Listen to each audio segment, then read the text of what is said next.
Assalamualaikum warahmatullahi wabarakatuh. Para petani sawit, apa kabar? Semoga kalian selalu dalam keadaan sehat walafiat. Amin.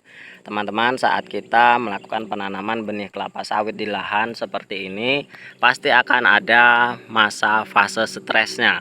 Nah, banyak sekali pertanyaan yang mampir di Beranda Channel ini yang menanyakan berapa lama sih stres itu terjadi, karena teman-teman itu menunggu kok tidak muncul-muncul daunnya atau tunas yang baru.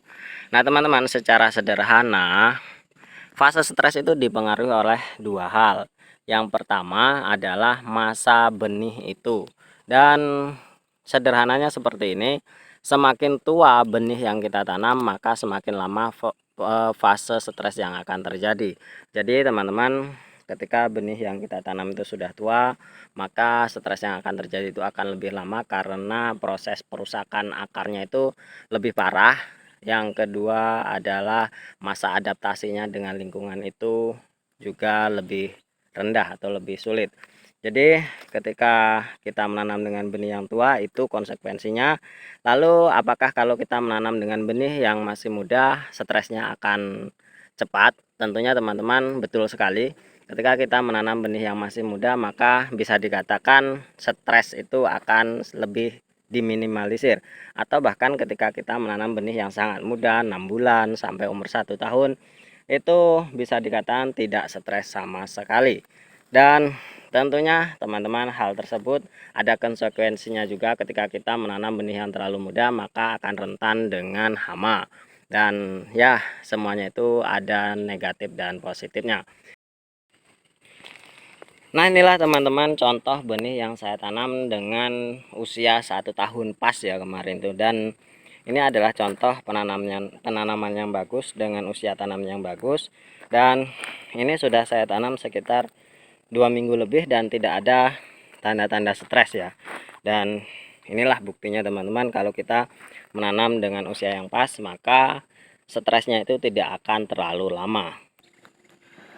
Hal kedua yang mempengaruhi dari lamanya fase stres kelapa sawit itu adalah kesalahan ketika penyemaian. Nah, kesalahan apa yang terjadi ketika penyemaian hingga mempengaruhi waktu atau lamanya stres, yaitu penyemaian yang terlalu rapat sehingga pelepah itu terlalu tinggi, dan tentunya itu akan sangat tidak baik terhadap fase adaptasi dengan lingkungan yang baru. Nah, seperti ini.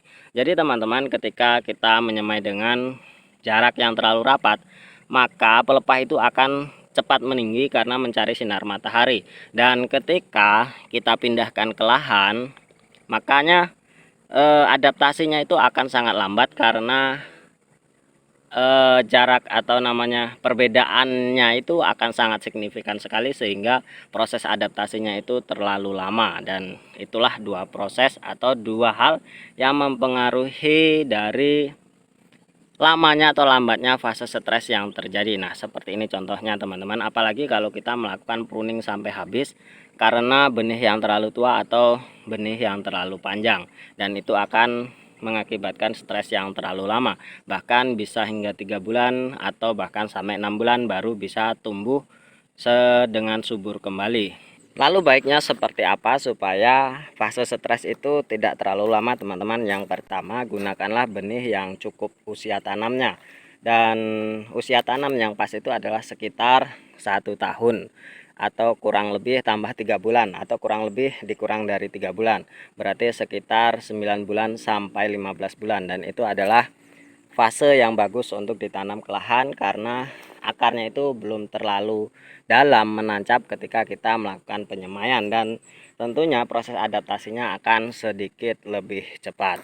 Yang kedua, teman-teman, lakukanlah penyemaian yang standar ya, dengan jarak yang bagus sehingga intensitas cahaya yang masuk di penyemaian kita atau pembibitan kita itu bagus, sehingga nanti adaptasinya di lahan itu cenderung akan lebih cepat. Jangan menyemai di bawah pohon atau menyemai terlalu rapat, karena itu akan mempengaruhi pertumbuhan dan mempengaruhi proses adaptasi yang akan terjadi di lahan. Mungkin hanya ini teman-teman sharing yang bisa saya berikan pada video kali ini. Terima kasih atas atensinya. Wassalamualaikum warahmatullahi wabarakatuh.